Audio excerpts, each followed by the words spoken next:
All right, it's time to start tonight's big discussion. I'm Mary LaHammer for Newsnight, Minnesota. And I'm Martin Costi from Minnesota Public Radio. Tonight, citizens from around Minnesota are hooked up in the latest of our Newsnight, Minnesota Public Radio, Star Tribune statewide forums. Our special thanks to the state's county extension agents for helping put together tonight's program. Our focus is rural communities. We'd like to welcome our guests tonight. First, Minnesota's Republican Senator Rod Grams joins us.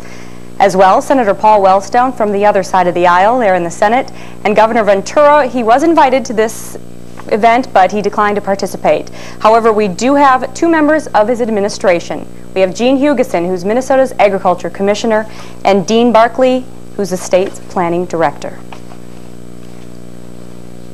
Our citizen participation comes from several sources, including the Star Tribune's booth at the State Fair. We're also joined by groups from around the state by video conference technology. One group is taking part at the Nobles County Extension Agency in Worthington. We're also joined by citizens from Crookston in northwestern Minnesota. But we'll begin tonight right here in the KTCA studios in St. Paul. Lori Sturdivant from the Star Tribune is with a group of about 60 citizens. Lori, do you have a first question for us? Yes, I surely do. Dan Perkins is with me. He's a farm business management instructor at the Minnesota State College System based in Wilmer and in Morris. Dan knows a lot, I think, about what's happening in his part of the state. Can you fill us in, Dan? Well, we talked earlier maybe just how to maybe look at the overall situation, and I guess I was just going to use an example in Morris where I work with about 60 producers and farm business management. And as I look at it, the average age of the producer I work with is 46 years old, 31 at the low side, and up to 62 years of age. And I think they're the vital economic flow of that dollar that starts in the rural area. And as we look at this, I think we're talking about everybody wants to say the word rural crisis, but more maybe a rural dilemma because it's widespread in terms of not just affecting the producers. But as I assess what's happened over the years, and not even because of the Freedom to Farm bill, but just the situation we were in, is the financial reserves of most of these people in that age group, and with the volatility that's taken place, their financial reserves just weren't deep enough to deal with this volatility. And a lot of that's just because they were growing families, just the capital growth that was taking place in their operations. But the events that have taken place now, that these producers, and I consider them some of the best managers, that we have left throughout the state out there that are producing, can't afford any mistakes or any adverse situations. If they have a problem, it takes the recovery 5 to 8 years, and I think we can even go back to '93 and see a lot of producers were still recovering from that. I guess the key thing I want to bring up is because of this type of producers, the tools out there really aren't adequate enough to deal with the type of producers that we have there. We really don't have a lot of deep financial reserves, and those that do seem to be able to weather this much better. And I guess that's the overall situation as I assess it today, and then we get these economic hotspots that take place. So a question then would be, Dan, how can the federal government and the state respond to that situation? Basically, looking at the situation and the type of people that are going to be bringing and be our new growth for the future is how do we help these people that don't have those financial reserves deal with the volatility that we do have out there? Should we start on the federal level? Our senators, there's aid packages going on right now approved by the Senate. Mayor Grams? Well, we've got a $7.4 billion package that was approved just before we left, but that's talking about short-term help, and that's to help, hopefully, help a lot of these farmers and producers to be able to be in the fields again next spring. And a lot of them are facing some real difficulties, and whether they can make it or not, getting loans and everything from their banks to do that. But also, if we can get that passed, in which we will, I believe, when we go back, I think there's support for it. There'll be a conference in September. Those numbers could be adjusted up or down, I believe, is how the crops come in, what the prices are, etc. But we also got to look at, and I think you mentioned for the long term, and I always kind of figured that Freedom to Farm was maybe 60 or 70% of the package, and some of the risk management tools that the farmers need, such as crop insurance reform, are very important. Trade agreements, long-term projections on PL 480s, how do we help trade enhancement, or Export Administration Act is also up for reauthorization, and that is to open markets to give our farmers access to be able to compete in these markets. So there's a lot of things that we can do. The one thing we can't do, and that's that magic wand to raise over the crops and raise the prices. And I think we've got to find out what we can do and what we can't do. Well, Dan, I can't see you behind the, but I know you're there, right? Always helps to see a person. I think your question is a very important question for Minnesota. not just for greater Minnesota, not just for farmers. Because, by the way, between 1996 and 1999, and you know this from your own work, we're going to see a drop of about $1.2 billion. That's the Farm Service Administration figure. That can multiply 5 times over in a community. Just imagine what that means for Minnesota for the future. The worst thing with the Freedom to Farm, Freedom to Fail bill is that what it basically did was it took away a safety net. Even the Washington Post now is editorializing that that was a mistake. The Star Tribune editorialized that that may have been a mistake. So what happens is when you have this severe downturn, only those farmers, those large farmers, in all too often cases conglomerates that have huge amounts of capital, can weather this storm. It is a price crisis. I am in complete disagreement with Senator Grahams. We can do something about price. We should take the cap off the loan rate, and we should get the price up. That is one of the most important things that we can do, and we don't have a whole lot of time to do it. And really, there's going to have to be a correction made, a modification made, or new legislation passed in order to get that price up. We absolutely ought to do that, and the sooner the better. Mary, can I just answer a little bit? I mean, we can talk about raising the price, but we can distort the markets in doing it. Do we need to open Freedom to Farm to look at some ways? Yes, we can. Maybe the loan rate. You know, it's either been $1.70 or $2.40. Maybe there's something in between that we can work on.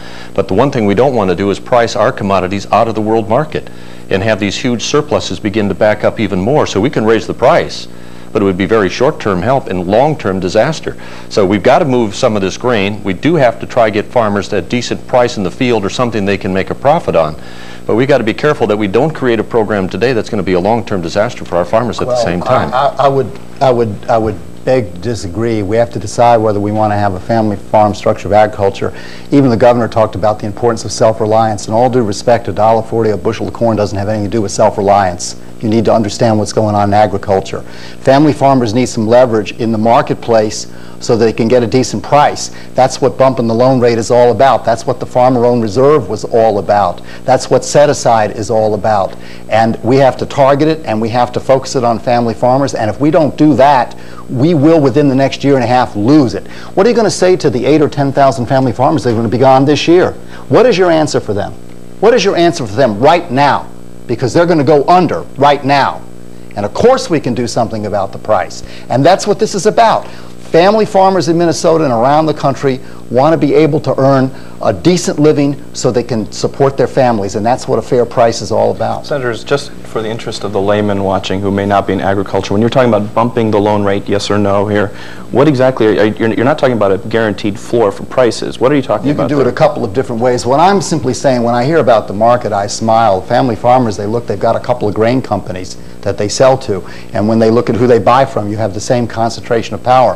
What the loan rate essentially says to farmers, you can do it a couple of different ways, but what it essentially says for your corn or for your wheat or whatever is it says, look, we, the federal government, will say, we will, if you don't want to ship to Cargill, you want to hold on to your crop, we will guarantee a price, we will make a loan at this level. So let's say it's, for corn, you got up to $2.20 or $2.30. I say to the extension agents, family farmers right now would go nuts if that was the case. That would be a huge improvement. And then basically the way it works, Martin, which makes all the sense in the world, is you say to the Cargills and other companies, look, either the farmers hold on to that or you buy it. You buy it at that level. That's the way it's always worked in the past until Freedom to Fail, in which case the farmers now sell it to the grain companies, pay the federal government back, doesn't cost anything, but they need some way of having some leverage so they can get a decent price in the marketplace. And the farmers that are here know that.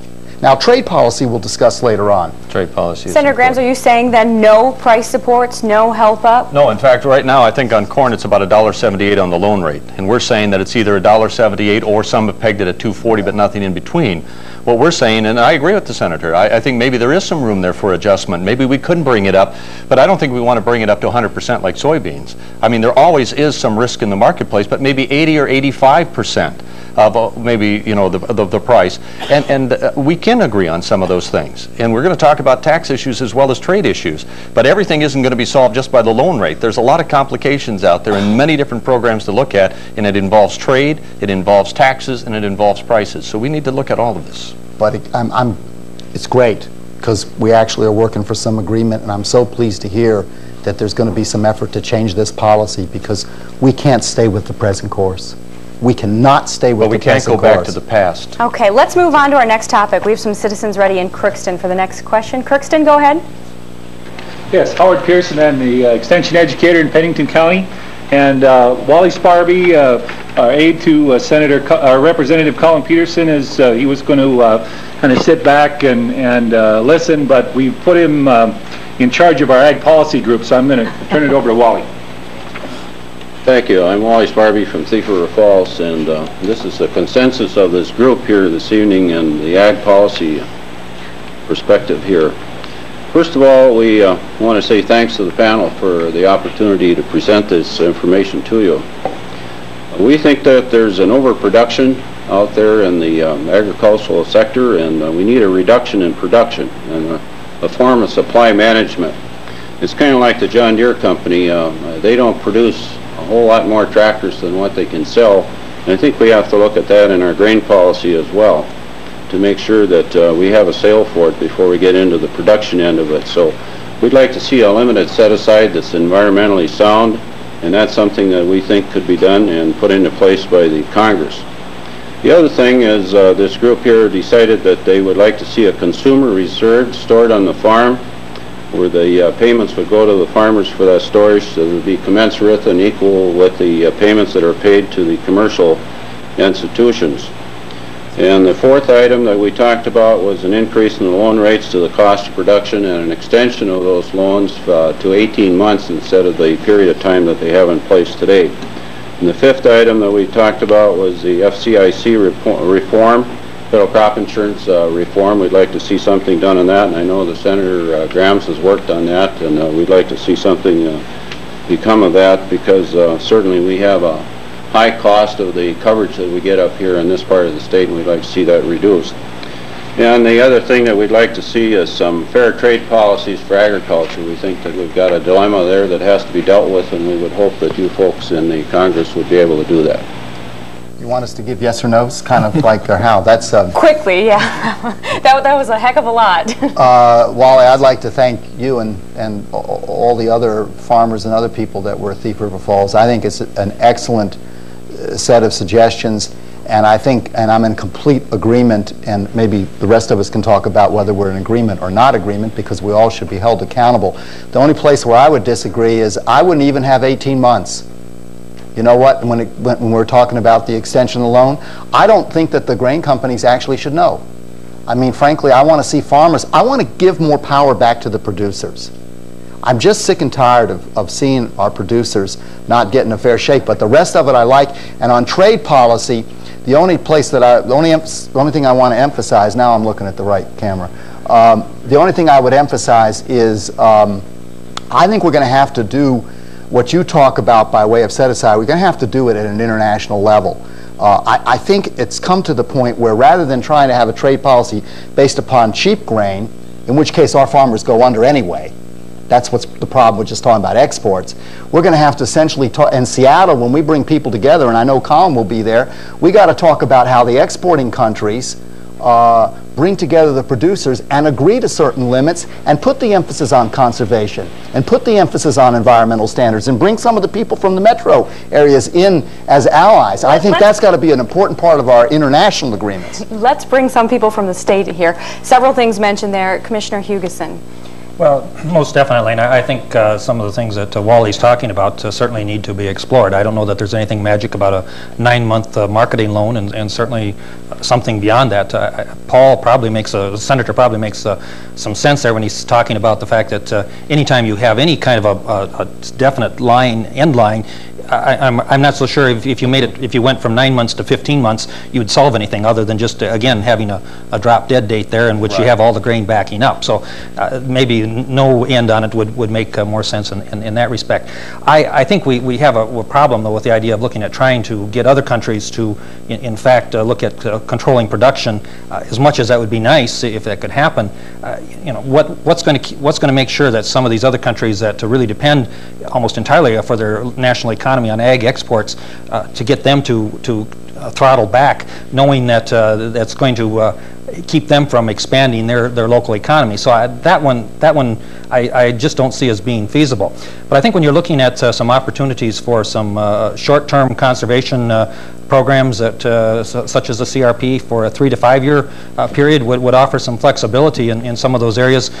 Tie it into some opportunities to grow some trees or get some trees started on some of these areas that could serve some purposes other than necessarily just taking some land off the market, but also provide some opportunities for the farmers when that period is over. So there's some things out there that can be done. Commissioner You know, when we were up in Rosso with the farm cabinet, first time I found out about it, I didn't grow up in a farm. I grew up in rural Minnesota, but not on a farm.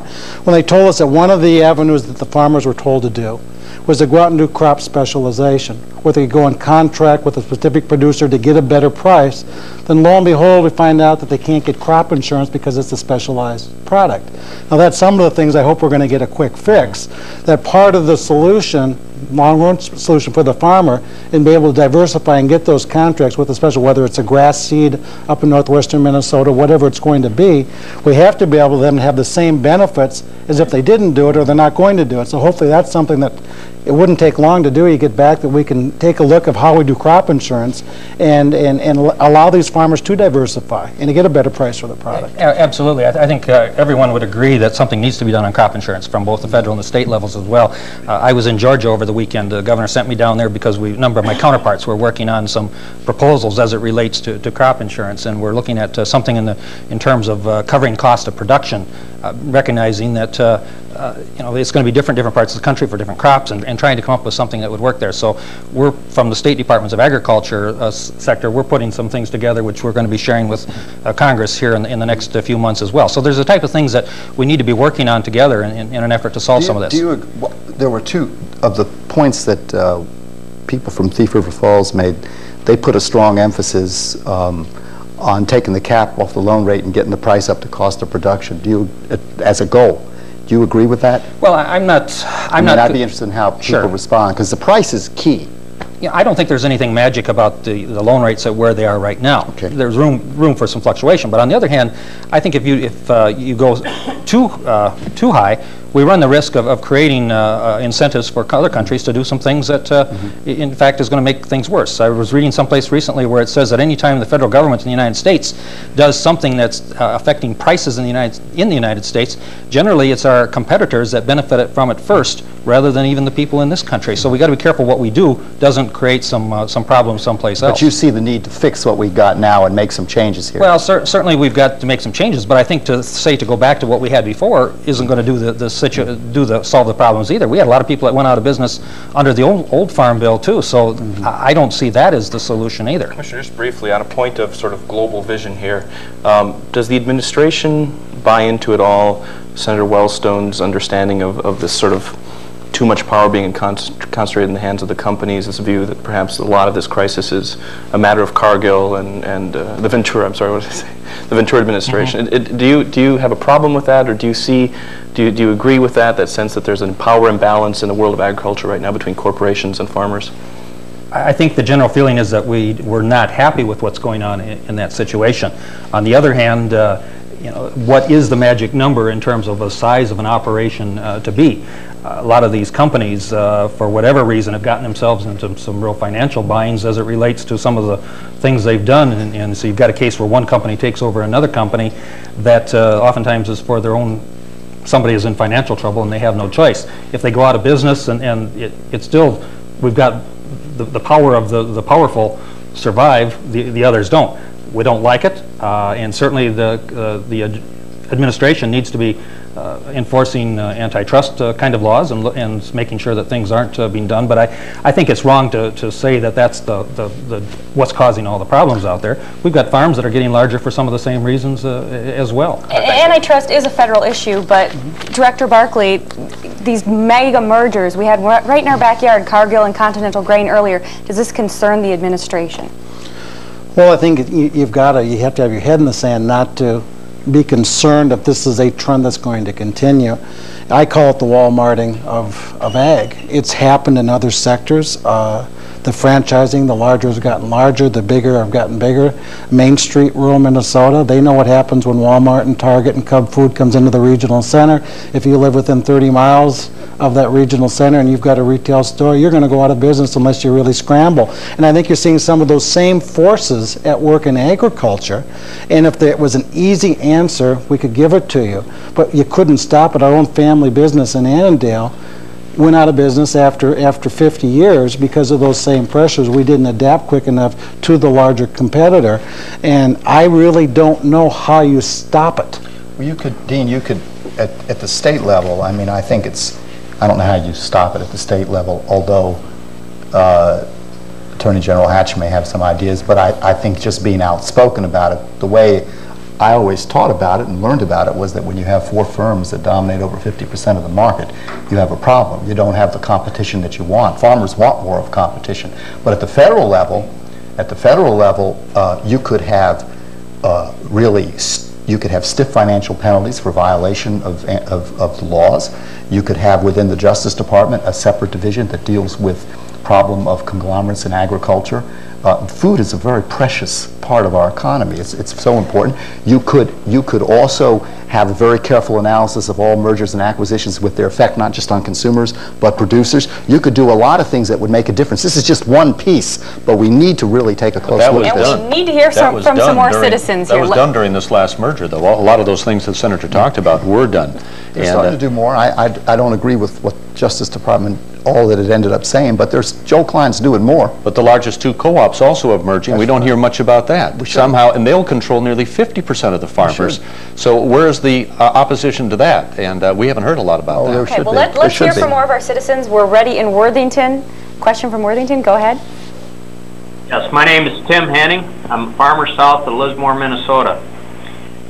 Federal crop insurance is not our biggest problem. That shouldn't even be top on the list. It should be more down on the bottom. We've got to get a hold of some supply management. We cannot plant fence row to fence row. It didn't work in the Earl Butts era, and it's not working today. The Chicago Board of Trade sets the world price.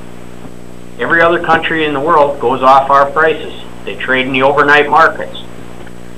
We've got to get back to supply management, and we got to, in our negotiations, we've got to move ag up on the list instead of down on the list and quit using agriculture as a pawn.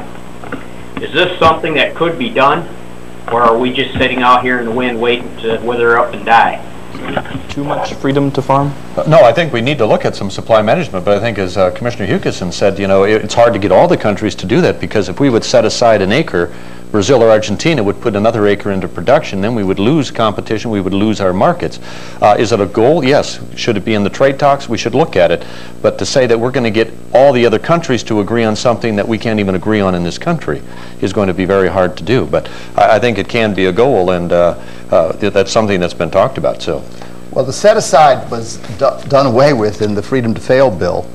And it was predictable what was going to happen. We were supposed to do great in exports, but now we have decent weather around the world, and we've got a surplus. I think in our own country, it can be part of our policy, along with what you're talking about, Tim, which is dealing with the price crisis and getting the price up. If someone wants to farm the whole county, bless their heart. But we don't need to be concerned about a lot of their acres or bushels of production. We should target this on our mid-sized family farmers. We've talked about antitrust action. Again, I would say with trade policy, and Commissioner Hugeson made a good point about other countries, but I think what's happening right now is a lot of other governments are having to do the same thing we're doing, which farmers don't really want, which are these credit bailouts year after year. They want to be able to get the price. They're now doing it in a lot of other countries as well because of this cheap grain policy, which helps the exporters, but it doesn't help the producers. So I think in our trade agreement, we give power back to the producers. We have some agreement on a threshold you don't go above in terms of production. And, Dean Barkley, you put a strong emphasis not just on the Conservation Reserve Program, which is good, but also you give credit and provide economic incentives for farmers who follow good land stewardship practices. We need to do much more of that as well. I think that's our future, but we got to fight for it, and we got to make it. The reason I'm so serious tonight is we don't have a lot of time left. A lot of producers are going to be gone if we don't make some changes soon.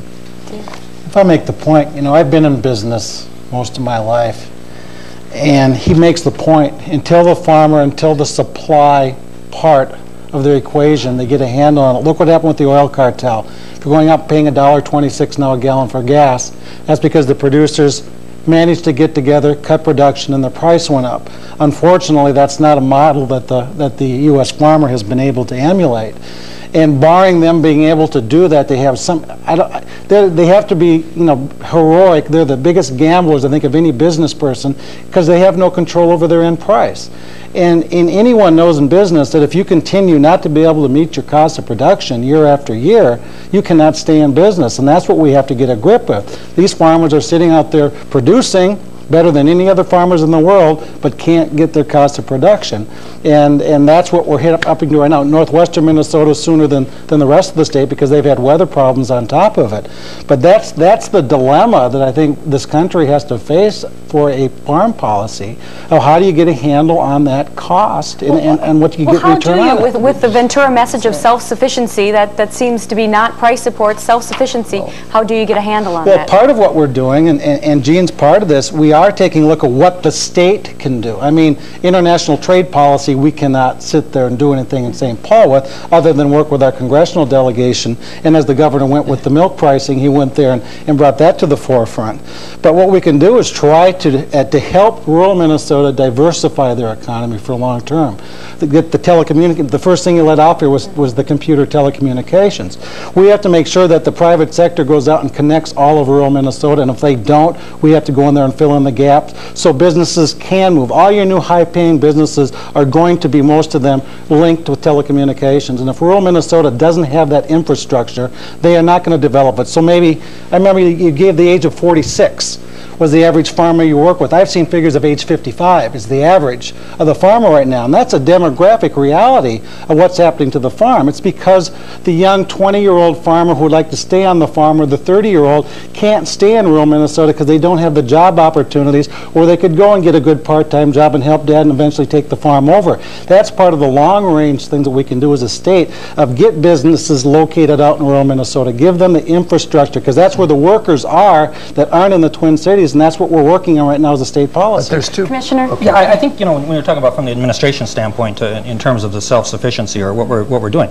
part of the idea is to do what we can to help farmers to have some other alternatives other than just the corn and the soybeans. Are there some other crops we can help people move in, or some other opportunities in terms of taking some of that pressure off just those commodities that where these problems are? The other thing is that while in essence the foreign trade issues are something that we can't control from the state level, yet there are things that we can do in terms of, like, the governor is going to Japan in November, and part of the idea is that there are some unique opportunities for some product-identified specific products to go from Minnesota to a specific market, which in this case Japan, having some of the best opportunities for some long-term chances in the Asian economy. And on the governor's itinerary, speaking of Japan, it says a special event showcasing Minnesota agriculture. What will that be? Well, actually what we're looking at is that we'll have a 2-hour cooking demonstration that will be using Minnesota products that the governor will be helping to prepare with the chef that will be there, using Minnesota meats, Minnesota's vegetables, and knowing that there's a lot of interest in Japan for the governor already, has some opportunities to highlight what we're doing. I have to jump in here. First of all, I think that both what's being said by Dean and Gene makes sense in terms of economic development and self-sufficiency, and we can talk more about it.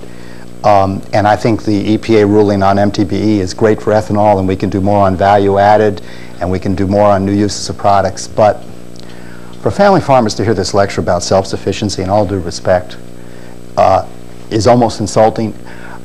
$1.40 a bushel of corn or $2.70 a bushel of wheat or $4 beans doesn't have anything to do with farmers and whether they're self-sufficient. You have to understand what's going on in agriculture, and it's great to go to Japan. Let's do it. But you want to know something?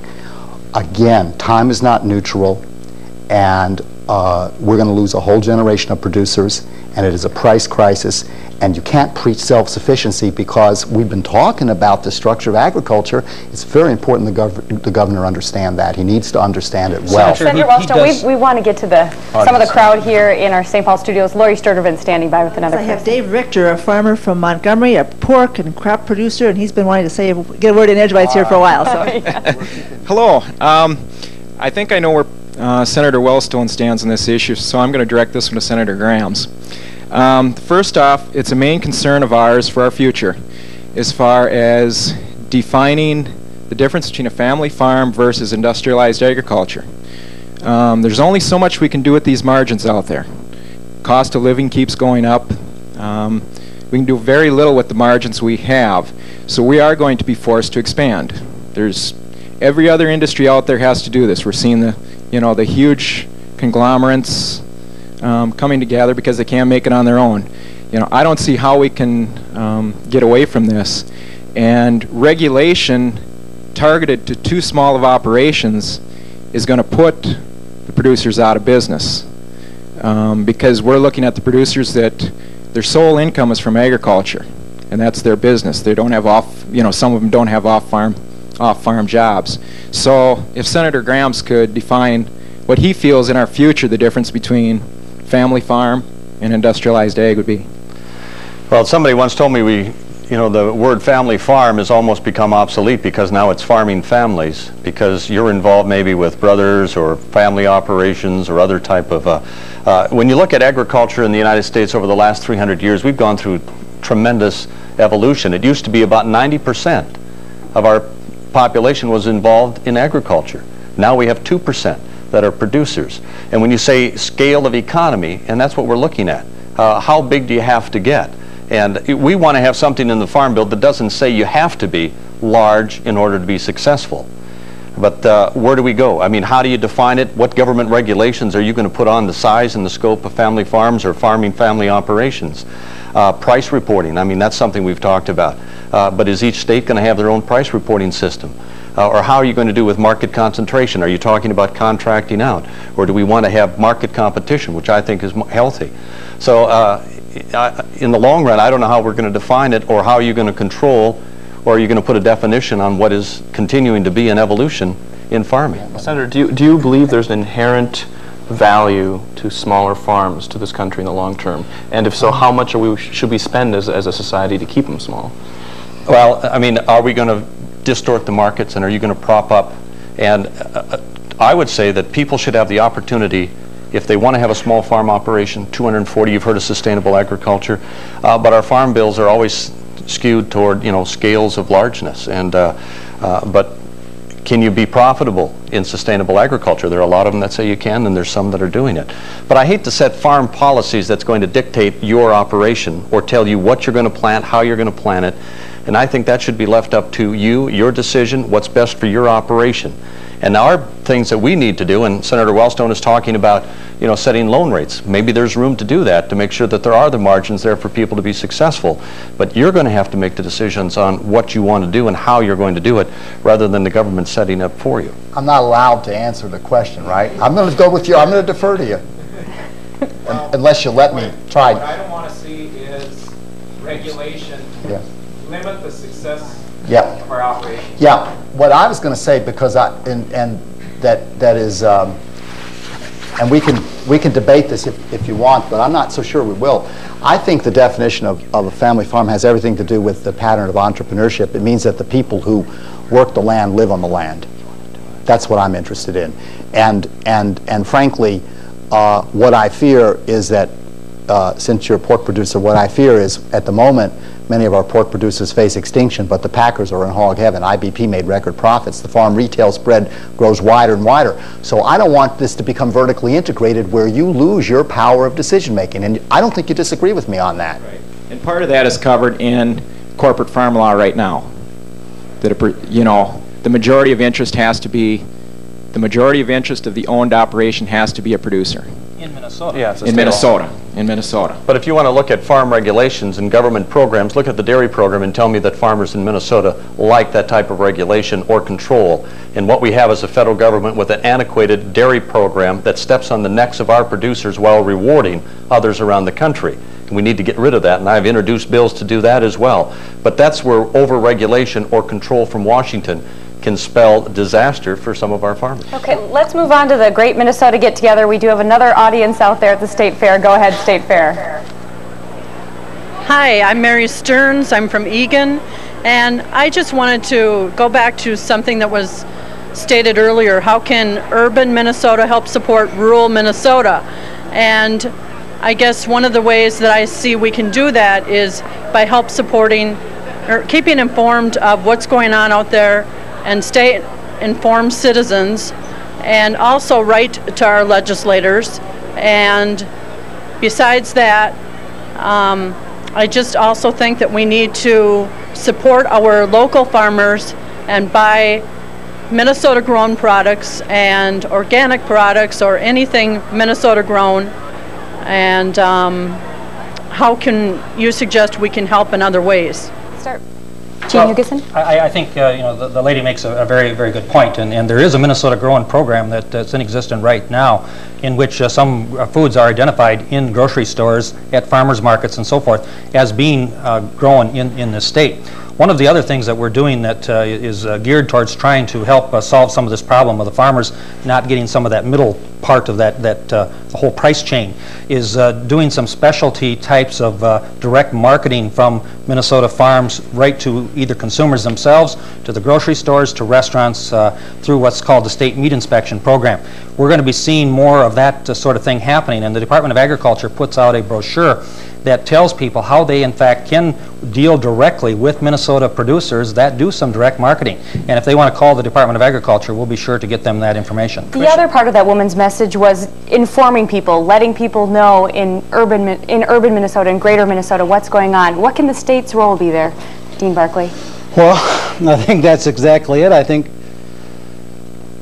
people living in the metropolitan area, people living in Plymouth and the suburbs, have to realize that what happens out in rural Minnesota is going to impact what happens in the metropolitan area.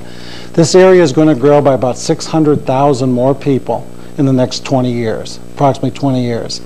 We already have urban sprawl issues. Our agency has to get a look at, we have an urban GEIS that we have to undertake to try to get a handle on growth. And if we don't get our rural communities healthy places with the same advantages, the same infrastructure, the same diverse background to keep the 20-year-old out in rural Minnesota, to let the St. Clouds, the Mankato's, the Wilmers, the Alexandrias, the other areas that grow and be healthy, or else we're going to have 800,000 more people here in the next 20 years, and it's going to be more untenable here. So we have to let people know here in Minnesota, when we're talking about helping rural Minnesota, it's not us versus them. But how do you make people care about it here in the metro area? Well, by going on KTCA for an hour and a half and letting them air their differences and going out and speaking and letting them know that. I mean, we've got several things that we're doing in our agency, from the workforce team that we're working on and the worker shortage that we have, to go out and let them know that we're in this together, that what happens out there is critically important to what happens here. We're not isolated islands. Mary? I grew up on a dairy farm. I know what it is out there, and I've got family still on the farm. I still own the farm that I grew up on. You know, getting up at 4:30 for milkings and, you know, working all day and et cetera. But when you talk about being able to keep our young people out on the farms, there's less and less opportunities for them, and one of them is the ability to stay on the farm, and that is for the parent to be able to transfer that farm to the young person, his son or whatever it might be. And we need changes in our tax laws. Get rid of this estate tax. Get rid of that. Get rid of the capital gains in some respects, but give our young farmers the opportunity to find the way to stay on the farm. I talk to a lot of farmers out there, and I hear this over and over. The last thing I would want to do is sentence my son to a future in farming. For one thing, they can't afford to get into farming. So we need to do some things as well to keep young people on the farms, and that's to give them the opportunities. And one big barrier is the estate tax and capital gains tax that keeps them off. Senator, I've talked to quite a few Republican candidates for a variety of offices about the ag problem. They often cite the estate tax, the inheritance tax, sometimes called the death tax, That's right. as one of the main problems. Why isn't that being passed by Congress? Well, it's part of our package in the $792 billion tax break plan, or the tax relief plan that we have now, that's going to go to the President's desk next week, and he can make a decision on whether giving tax relief, including estate tax relief, or he can veto it. And I hope he takes a real strong look at it and supports this bill. Is that a priority? We're skirting all around here. Let me go back to urban. I think the question was about urban America. Mary asked, you know, how can we get people in the metropolitan area more interested? Be pleased to deal with the other part later. I think that, and I tell you, for those people that heard your question that are living in greater Minnesota, just your question alone, I think, gives people some faith. Thanks for the question. I think the religious community, I look sometime to this, sometime between Thanksgiving and Hanukkah, Christmas, as a time after farmers have, the harvest is over, where I think the religious community can do can really be important in bringing a lot of farmers and rural citizens to the metro area with a lot of coverage of what's said and a lot of dialogue and discussion. We are in this together, and I could go through the economics, but just to say that, I think it's terribly important to do for two reasons. One, so that metropolitan, let me just finish this real quickly, so that metropolitan Minnesota, for that matter, metropolitan America, knows what's at stake for them and their families, and a lot is in terms of price of food, in terms of the environment, in terms of quality of food. But the other reason, there's so much pain out there. I mean, I expect to see, without being melodramatic, suicides, and I don't want to see them.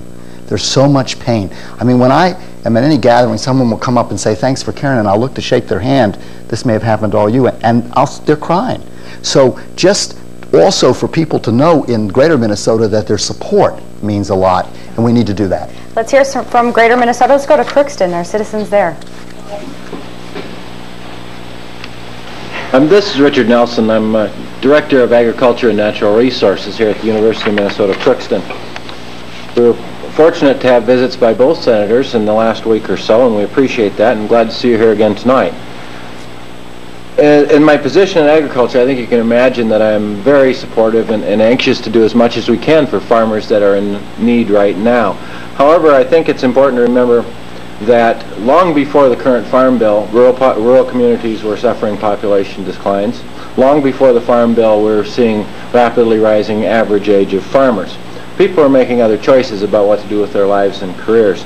So for that reason, I'd like to focus in on the idea of economic diversity and new ventures, and the idea of separating rural policy from farm policy. Dean Barkley mentioned earlier about the commitment, I think it was a commitment by the administration to see that all of rural Minnesota was connected with communications and information technology satisfactory to support today's businesses. In addition to technology, which admittedly is a critical factor, what other sorts of things are we looking at in policy issues, not only at the state level but at the federal level, again apart from farm policy, but in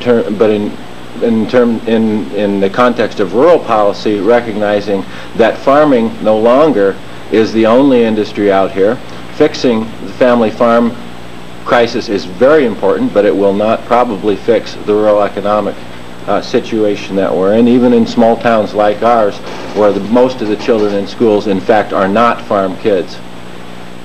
Yeah, I can give you a specific example that came out of our workforce task force, where we've identified the #1 impediment for economic growth in Minnesota is a worker shortage. Is that Jerry Carlson at DTED has initiated a brand new program where he is contacting all the high-growing businesses in the metropolitan area right now that quite frankly cannot find workers to supply the demand that they have. And he is contacting and going to try to start marrying these companies that want to expand, that need new workers, into greater Minnesota. It's just started in the last couple of months. He's got 2 full-time people working on it now. He's doing a complete screening of all these businesses, what new satellites they want to operate, how many employees, and they're trying to match up this need to greater Minnesota so we can start putting more business development in Crookston, in greater Minnesota, to start providing those better paying jobs that'll pay $18, $20, $22 an hour rather than 8, 9, or 10 that can support a young family. So that's just one example of where we're trying to diversify rural Minnesota. Just one other thing to add from that. At the governor's direction, the commissioners that are part of the farm cabinet have been instructed to look at the whole competition issue for Minnesota as it relates to where do our businesses, whether they're ag or non-ag, face some competition with other market types of operations. It used to be that workers' comp was the big issue that caused problems for rural Minnesota with neighboring states. So what we're instructed to do is be looking at a number of other issues that might exist out there in order to make sure that those businesses in rural Minnesota, including farms, are in a position to compete with what's going on elsewhere. Okay, let's go to Lori Sturtevant with another question from the audience. Yes, I have with me Duke Hust. He's a fellow with 1 foot in the suburbs in Long Lake and one in rural Minnesota with a farm down in Lanesboro. Yeah, a couple things that come, sometimes with this rural development, you end up with conflicts. In other words, what's good for rural development oftentimes is somewhat anti-agriculture. You know, the scenery sells. You know, the land values in the western states, the scenic states, have gone through the ceiling. The land values in the Great Plains states haven't moved since 1980. So if you want to get people to move to rural Minnesota, you're going to have to be careful about odors. You're going to have to be careful about manure spills. You're going to have clean streams and clean lakes. And oftentimes, these kind of regulations conflict with the farmer's desire to farm as cleanly or quickly, as efficiently as he would like. And you want to touch a base on that and talk about how a greener, cleaner Minnesota conflicts with some of the current agricultural practices? Well, you know, what you raised there is part of a real problem that exists out there for anybody that particularly is within commuting distance of the Twin Cities, because we've got farmers that are trying to make a living on land that agriculturally should be worth about $600 an acre. And yet what's happening is because of commuters moving into the area, that land now is up to $900, $1,000, or even more. And so that creates some real conflicts. And at the same time, the people that are moving into that area have different values in terms of what they want. They want it quiet after 10 o'clock at night. They don't want anybody working in their fields all night. They don't want animal smells other than their horses that they might bring with them, kind of thing. And so part of the intolerance that's developing from there is becoming a real problem. And that's part of the reason why this administration has made that a priority issue to be looking at, because those are real problems that are existing out there, and frankly will probably only get worse. Now, is there an easy solution to them? No, and that's going to be a real dilemma. But I think people need to understand that when you in fact are moving into an area that is zoned agricultural, there needs to be some understanding that these people are trying to make a living. It's not a residential area. Now, does that mean we don't have a clean environment? Absolutely not, because that's something that is of value from everyone. But in terms of some of the other issues, it's a real dilemma. Richard, I just want to make a couple of quick points. One, on the metro area, I want to make it clear that there is this problem, as Gina said, about land values going up, but in a lot of parts of our state, I'm very worried about whether land values will stay where they're at. They could very well go down. I met with 35 bankers, and there's a lot of concern about where we're heading. Second of all, I would like to say that, again, going back to metro Minnesota, that I think when just a very few people own the land and you move to an industrialized, corporatized agriculture, you're going to see much less concern for the environment. And I believe that the environmental issues will be a part of the future of family farm structure of agriculture. It's one of the ways we can get the most support from other people, and we need that support. And then my final point on economic development, I have to say this is, I think there are two questions young people ask when they think about whether they're going to stay in our communities in greater Minnesota. A, can I afford to? Can I make a decent price or find a job at a decent wage? And second of all, do I want to? And that has to do with whether there'll be good schools, whether there'll be good hospitals, whether there'll be a good environment, whether there'll be small businesses there. And Dean, I really like the idea of connecting up a lot of hardworking people who work with numbers. We're now telecommuting. We've got information technology companies that are growing, and I think there's ways of having that marriage. But that's no substitute for fighting for family farms. Well, is there a point where this state needs to admit that that ultimately, to save the rural economy, we have to abandon some of our romantic ideas about independent farming, though? Wait a minute. I mean, if you're talking about getting people jobs in corporations in outstate Minnesota. Martin, what's happening is in Adam Smith's invisible hand. The only inevitability to what's happening right now is the inevitability of a stacked deck. Absolutely not. If conglomerates muscle their way to the dinner table, someone will always own the land and someone will own the animals. It's a question of whether there'll be family farmers. We will regret this as a nation for many, many reasons. It's not just a romantic idea. It's very much in our national interest. In addition to that, we ought to be talking about, not as a substitute, but in addition to family farms, we ought to be talking about lots of strategies for economic development in greater Minnesota. Minnesota has some very strict laws as it relates to corporate ownership. I mean, so some of the things that go on in some other states will not happen here unless the laws change. I don't see that happening. On the other hand, you know, there can be such a thing as too much independence, in the sense that what I think I see farmers moving to more now is sort of an interdependence on each other. In other words, they're doing things together that they didn't necessarily do before. They own some machinery together because it costs too much to have it all yourself. They're exchanging some labor. They're going into some joint business ventures together, these kinds of things. So you're still going to need to see some changes take place. Will it mean the end of the family farm? No, not necessarily. Sounds like corporate behavior without being a corporation. Well, I wouldn't even call it corporate behavior. I mean, well, corporate in the sense of group behavior. Yes, and what's wrong with that? I mean, that's co-ops. Minnesota has been doing that for over 100 years anyway. So it's just a different way of doing a cooperative type of type of effort, not necessarily with a lot of shareholders, but maybe just a small group. Like Senator Wellstone said, the land is going to be farmed. It all depends on who farms it. And it's not only if it's corporate farmers compared to family farms, it's what's it going to do to the rural communities, the churches, the schools, healthcare, etc. And I had one person tell me that along his road, when he was a kid, there were 7 families and about 40 kids. Today he is the only one left on that road, and he only has 3 children. So what does that do when you go into town? Is the theater going to be there? Is the school going to be there, etc.? So it could be changing the face of rural America. And to what extent can we do, and can we artificially prop up to do this? And this is where all the farm policy, if it was easy, we would have had the answer. Okay, I have to jump in right now. Some of our viewers are going to leave us now, but for many of you, we will have extended coverage going on right here for another half an hour. So for those of you leaving, thank you very much for joining us. If you're watching in Appleton, Bemidji, Austin, and in the Twin Cities, stay right there. You'll have more TV coming up. And Twin Cities viewers, listen to this. Take note. We'll be going on to Channel 17 at this point. That's KTCI Channel 17, so you can turn the dial over now. Also, Minnesota Public Radio stations will also air this extended coverage. So if you want more discussion, there's an option for you wherever you might be right now. So for some more, we'll have good night. Thank you so much for joining us. The rest of you will be right back in a couple minutes.